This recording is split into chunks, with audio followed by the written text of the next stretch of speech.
Okay. Okay. We're here. We're on.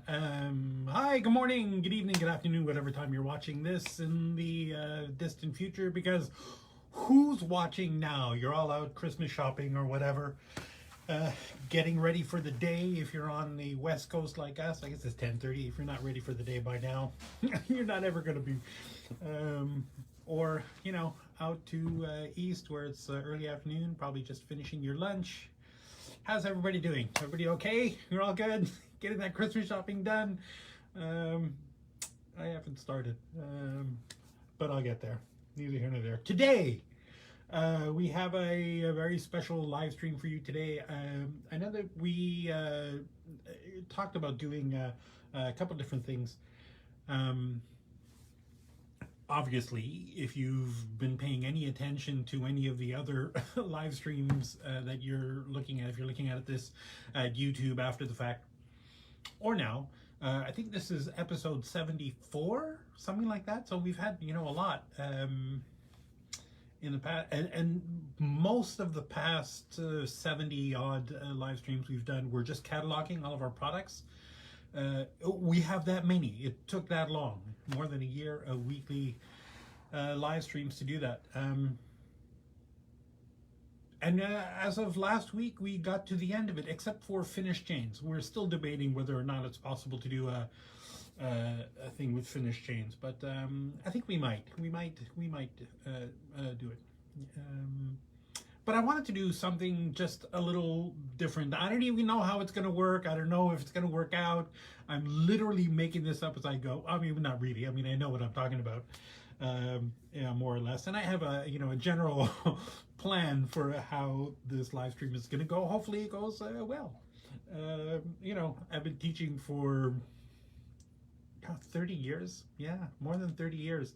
So it's pretty easy for me to blah blah blah, fill up the spaces with critical information or information that you may need or not. If you're looking at the title, if you looked at the title that Lise posted on any of our social media things, it said dressing your prongs or dressing prongs, which may seem kind of like a little cryptic, and apologies. Dressing your prongs is just the the fancy jeweler's term for making the prongs fit the piece. And a lot of times the prong, I know, like if you're buying ring settings from trade wholesalers, like if you go into a mall jewelry store and you order a ring out of a catalog, and then you order your diamond separately or your stone separate, whatever stone you're going to put that, and the jeweler will put it all together, and they say, well, it'll take a couple of weeks or whatever. They're going to order that ring, the ring's going to come in, and the prongs are going to be like super long and nondescript. They'll just be round tubes that are attached. I didn't bring down a sample, but I probably should have. So prongs are almost always longer than now. If you're familiar with most of our products are not. They're pre-notched. The prongs are not egregiously tall on most of them. I'm going to show you one or two that are a little bit crazy, but they still work. And the point is, the jeweler will get the ring. They will size the prongs depending on the exact stone that you're putting in, so that everything is the correct height and stuff. And there are some unwritten rules about how tall the prongs should be, how far the prongs should extend onto the top of the stone. And I wanted to do this because I don't know, am I going to get in trouble for saying this? I'm probably going to get in trouble. Let me just say, I've seen some reviews for our products in different places, and there was one review that was so positive, and she was so in love with the pendant and with the stone that she thing, and it was just glowing praise. And the picture showed these prongs that extended, that were, they're set properly, but these prongs extended most of the way onto the stone. They almost met in the center, and I'm just looking at that, oh my gosh.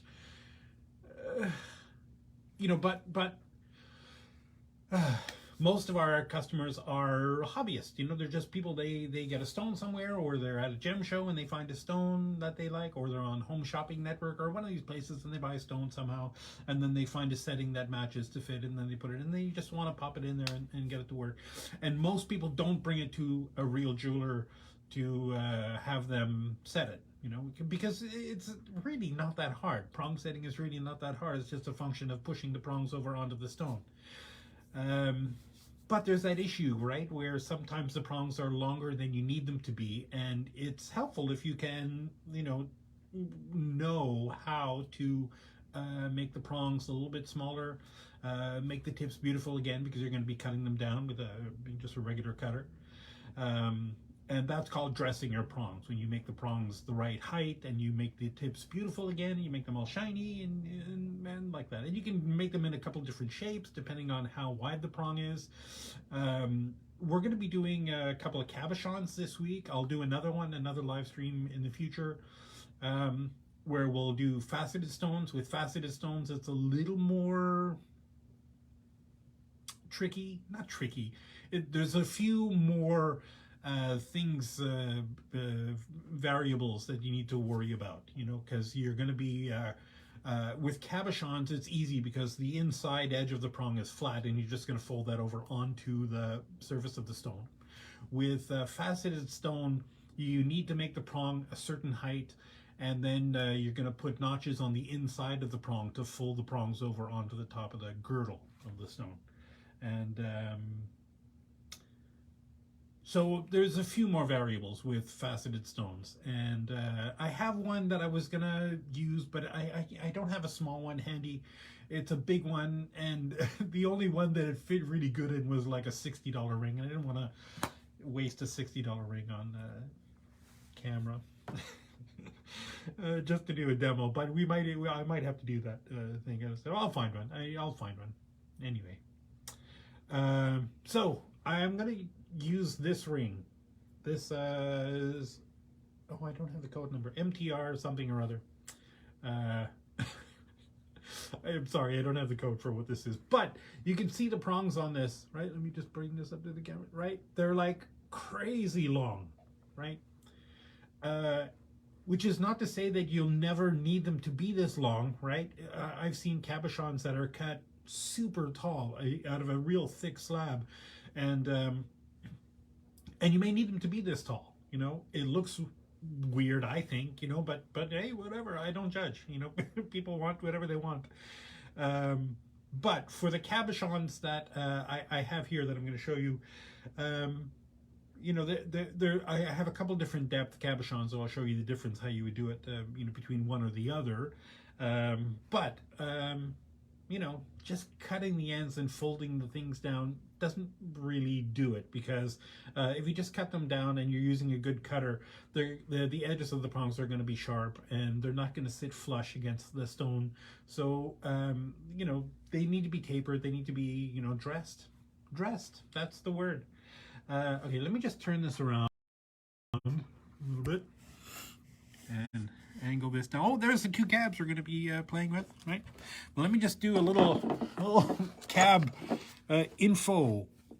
So cabochons are normally cut out of a slab, right? So if you have a big, you know, slab, big thick slab of thing, whatever, of stone, and you'll cut out your piece, you know, whatever, and crudely, and then, you know, lapidaries have different, you know, grinding wheels and stuff that they grind them into the shapes. It's actually cutting cabs, I've done it. It's not that hard to do, but, and don't get mad at me, all these lapidarists are ready to start sending me hate mail. Let me just finish. It's not that hard to do, but it's very hard to do well. You know, so if you wanted to get really good at it, it takes hours and hours and hours, hundreds even, I would say, to get super good at it. Anyway, so sometimes you'll see cabs that are like super thick, right? Super tall, where the edges are nice and square, and then the dome is only at the top, right? So for something like this, you're going to need prongs. If this is the base of your ring or your pendant or whatever, you're going to need prongs that come all the way up past the top of that, so that you have some material that you can push over onto, you know, the the perimeter of the stone. Sometimes you'll see cabs that are kind of like a mushroom cap, right? They're kind of curved and they curve in on the bottom before they get flat again. For something like this, you need the prongs not to go all the way up to the top like this one, but it does need to go past the point, or the widest point of the stone, right? So something like this. So you could push this onto the stone like that. Now, the best cabs, I think, are what they call low dome cabs, where it's a dome and it's curved all the way from the bottom. So theoretically, you could get a prong that's, even, that tall. Probably wouldn't be as secure as it would be if it were a little bit taller. But you don't need the prong to be very tall, right? It doesn't need to be that tall because it's domed all the way from the edge. And of course, sometimes you'll see cabs that are really super thin, or the dome is like really thin right up the edge. And this kind of thing, I mean, literally, you don't need much of a prong at all, right? You could get away with, you've seen sometimes there's like a little dot, right, of metal that you can roll over and push over onto the, the edge of the cab. But that's it. That's all you need, right? So depending on the shape of your cabochon, that'll determine, how long you need the prongs to be, right? So that makes sense. Here we have two cabs that I'm gonna look, and you can see that the amethyst one here on the right is way taller, or way thicker than the one on the left. I don't have a caliper here, but I probably should have measured them, but my guess is that this is about 4 millimeters thick, that little tiger's eye, and the amethyst is a little more like 6 millimeters thick, right? You can see that a little bit better. So if you put them in the ring that I'm gonna carve, you see that this amethyst, which fits beautifully just down in there, you can see that, right?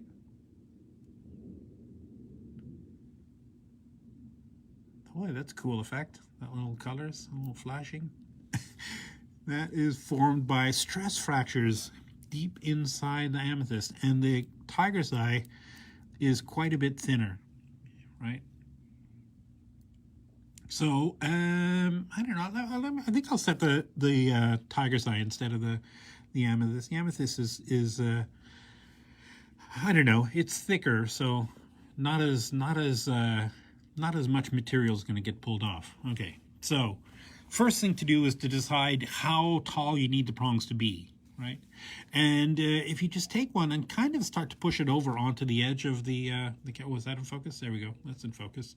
And I'm sorry, I'm going to be way on this centric on this side because this is the side where the lens is for the camera, and I need that to stay in focus. And then if you can draw a little line with a Sharpie just where you want that end of the prong to be, right? So say there, so that when you push that over onto the prong, it doesn't extend very far into the perimeter of the stone, but it's plenty deep into over the edge to hold it in place, to set it, right? So let me see, what's the best way to do this? I'm going to get my calipers out.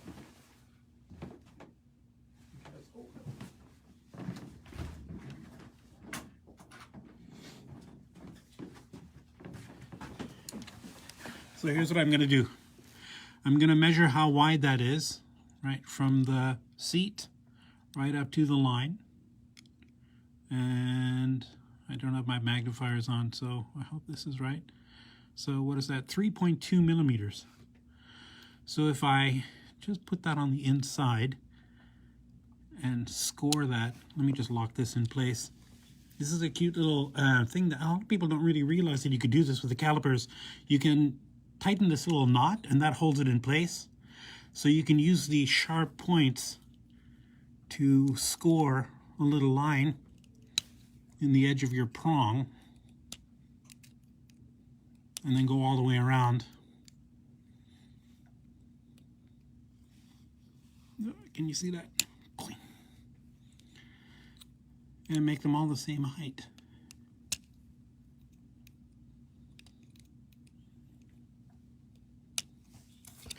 Okay, then all you have to do, I'm just going to put on my magnification. Just make sure I need to be able to, oops, to be in the frame when I do this. So hopefully that's in focus. So focusing, focus, come on. And let me just find the one with the line on there. And I'm just going to cut this on the outside edge of that line. All right. And then just find the little scoring marks on the edges of these things. You can also hold your, if you have a flush cutters, which hopefully you do, right? This edge is flush and this side has a, big burr on the end of it, right? The big point. If you're good at eyeballing parallel things, you could put the edge of the cutters up against the end of this and then just slide this over to the other prong, and as long as the cutting edge is parallel to the seat, those should be the same height.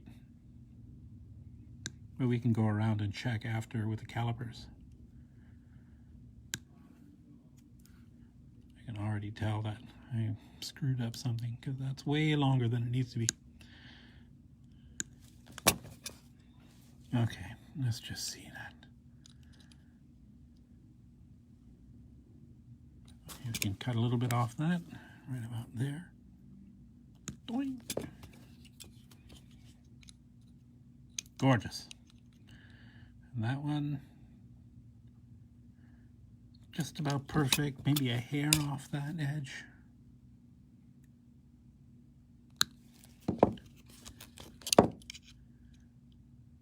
Beautiful. This one was way too long, I could tell. Oh, not much.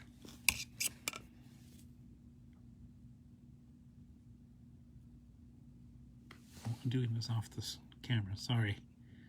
I'm back on.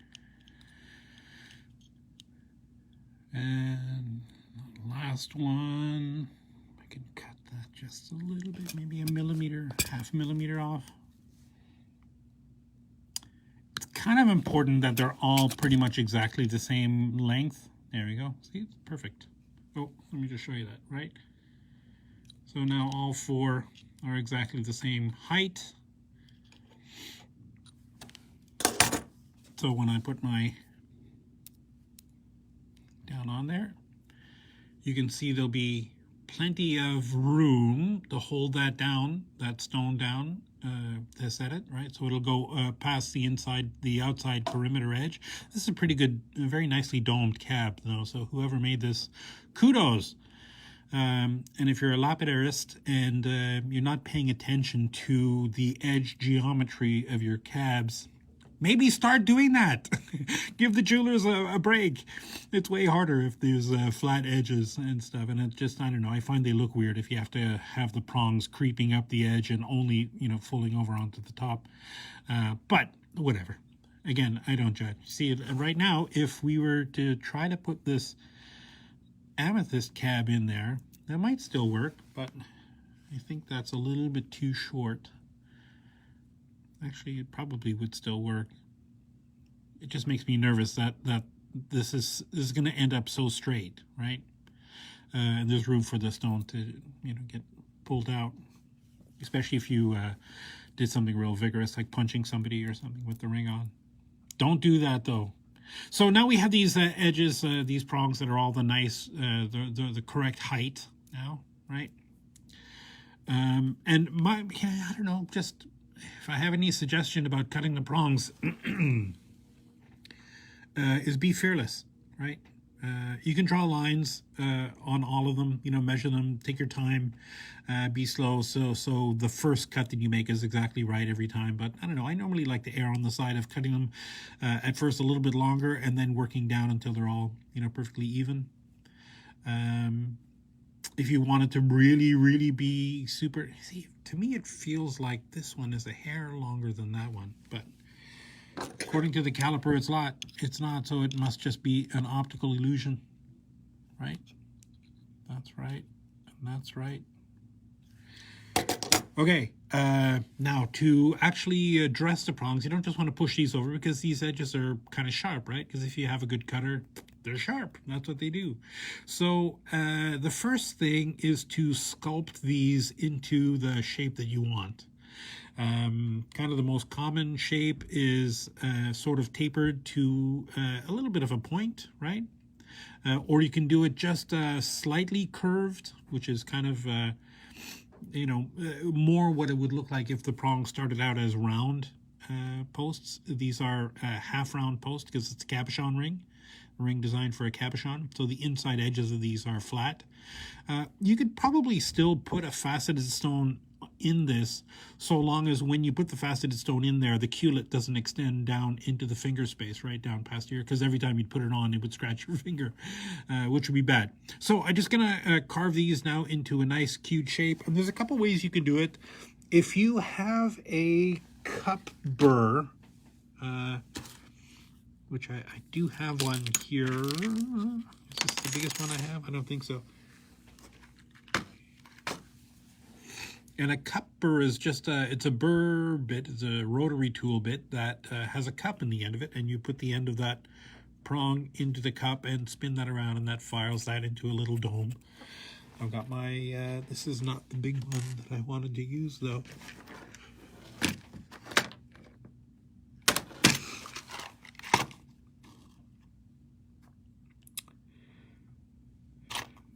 This is a little insight at the jeweler's lab. This is where I keep all my rotary tool bits, and I know it's wrong, it's bad. I don't have a beautiful bench setup. I mean, I do have a bench, but it's not, anyway, I can use that.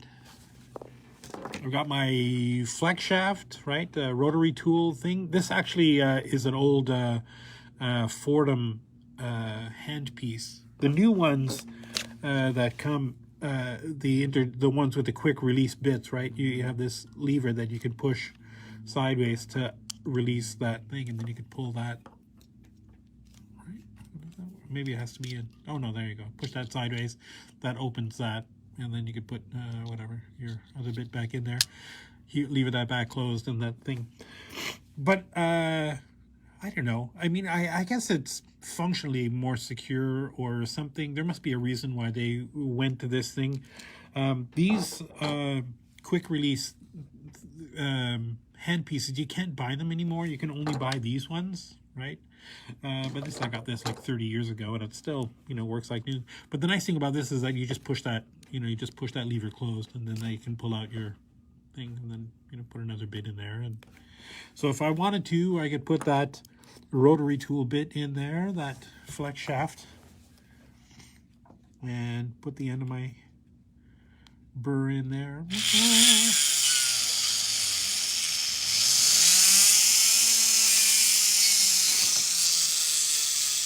Right, and that, I don't know if you can see that, but it kind of domes the end of that into a nice round little dome.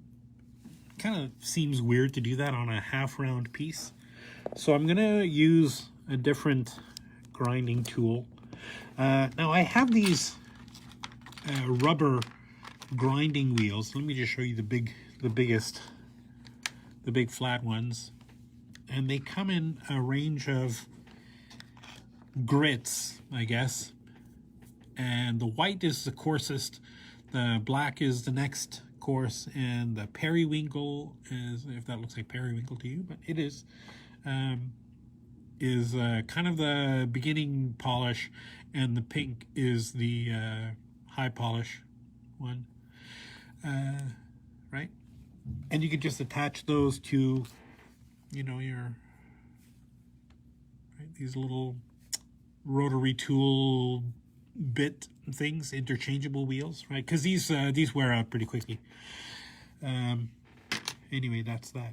I'm going to use one, and they come in a couple different shapes. We've got that flat discs that I showed you, right? Like these big wide flat discs. They come in small, thin disc, which I like for most things. I find I can get it to most places with these ways. But if I'm going to be grinding the just the tip of a prong into a shape, if I can get into it, I like to use these tube. It's like a tube shape. And I've got one on the end of one of these I'm not going to pull it off, but it's a holder, you know, a rotary tool bit holder. And with this, I can take this and just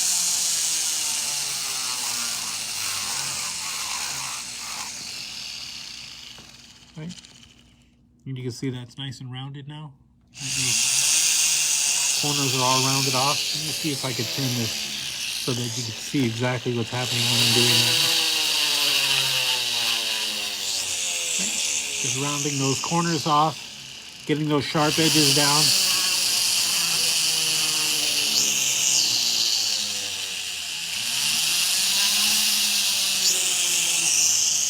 And you can see how it's, you know, already, because these corners were nice and sharp, so it's gonna do that. Now let me switch to the polishing ones. So the black and the white are more for sculpting, right? They're not going to leave a nice polish, but the periwinkle and the pink are going to leave a nice polish. Going to make a nice edge. So I can just take that, add the edges on there, and the inside too.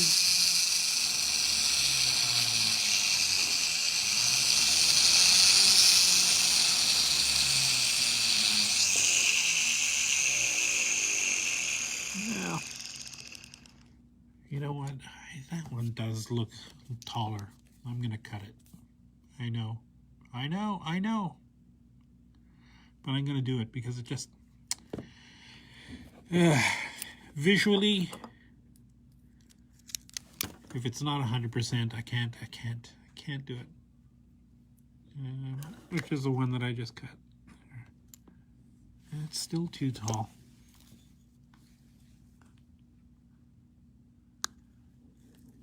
There we go.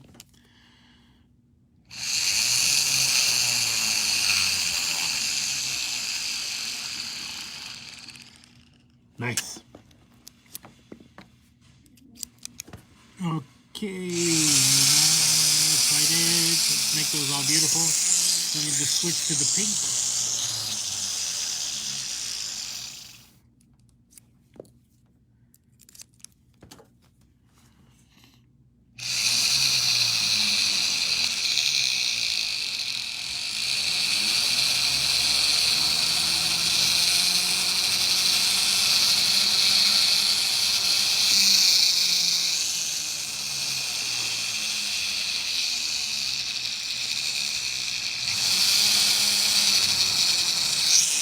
Right, as you can see how nice and polished those edges are becoming.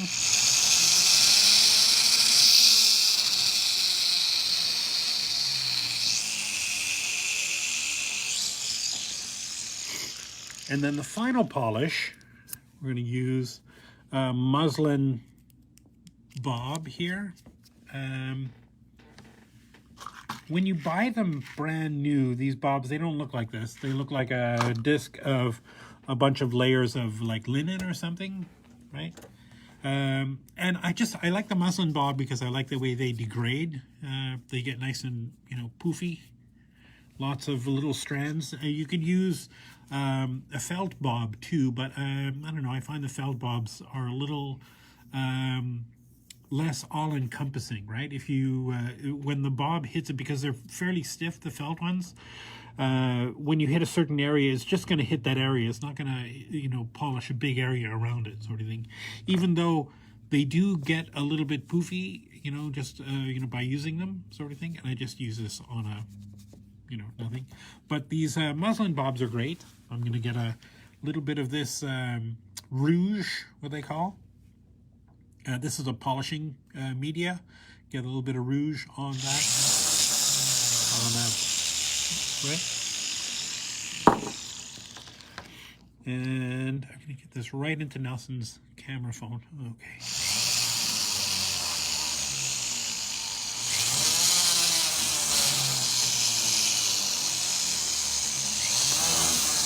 And this, you know, if you've ever seen a jeweler working, you know, they'll have like the, you know, a big, you know, polishing, buffing wheel that looks like a huge version of this, and they'll just take this and they'll rub this up against the edge. It's exactly the same thing. This is just a, you know, a rotary tool version of it. And get all those edges. That polishing media going to work, getting the edges all nice and beautiful. Right, now look at the edges of that. The tips of those prongs are so nice and shiny. Is that in focus, right? Gorgeous. Oops, there's a little piece of fluff from that. Get rid of that. And a piece of fluff. Okay, I'm gonna put my, let me just hold this. I'll get a ring clamp, right? It's just a regular old ring clamp. This is a new one I just got, but the one I have at my bench at home, I've had for 25 years, something. It works great. These, you can't go wrong. Let me just turn this up a little bit so that you can see what we're doing here, right? I've got my stone. I'm gonna put my stone in here now. And then I'm gonna take my Prong Pusher. You know, I mean, you can get these really inexpensively, you know, $8 or $10 for, you know, they normally come in a set with one of these and a roller and a burnisher. Oh, and sometimes they have ones with a V cut in the top there, which, you know, which also work. I don't know, this is the kind I've been using forever, so I like it. The way you want to use these is this ball has to fit down into the center of your hand just so you have some something to hold on to. And then I always put my thumb flush with the tip of that piece, right? Because all of the work you're going to be doing is with that polished square on there. And I'm going to take this and I'm going to keep this flush with the end of with the tip of my thumb, because I'm going to anchor my thumb against whatever. If I'm doing this against, if I'm doing a pendant on the rubber block, I'll anchor this against the rubber block. I'll just anchor this against the ring clamp here like this, right? And all you're going to be doing is pivoting your finger back and forth, so you can see that you know rolls over down onto the stone. You never want to just push, right, with this in the naked area with only 2 points of contact, or only 1 point, right, with your hand on the tool and then the tool on the thing, because when you do this, when you slip, not if, but when, you're going to get a gouge over the top of your stone. So if you have the end of that flush with the tip of your finger, and you anchor your finger against the ring clamp or your table or whatever, when you roll this and push this over, and you push the prong over onto the top of the stone, there's 3 points of contact, right? Your hand is holding onto that the bulb, I guess, or whatever, of the handle of the thing, and your thumb is up against the tip of that, and your thumb is up against something else. So the chances of slippage are almost zero. Let me just turn so you can maybe see that a little bit. I'm going to roll this over and try not to get the tip, try not to let the prong pusher touch the stone. But I'll just pull that all the way over onto there, turn that around, grab the other one, push that over down. Ugh.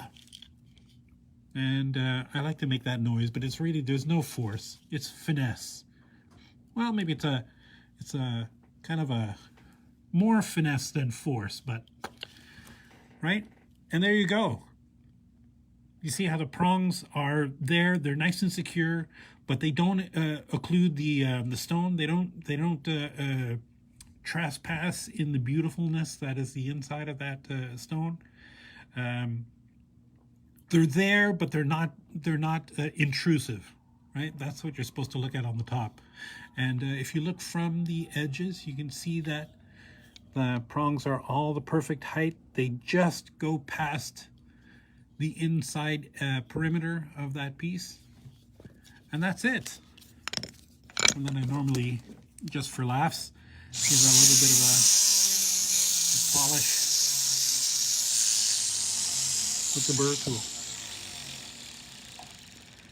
And that's how you dress your prongs. Turn those crazy big long prongs into something that's not. Now, if I had set this with the prongs as they were, the prongs would have extended and they practically would have met in the middle of this stone, right? So, don't be afraid to jump in and just do it. Just do it.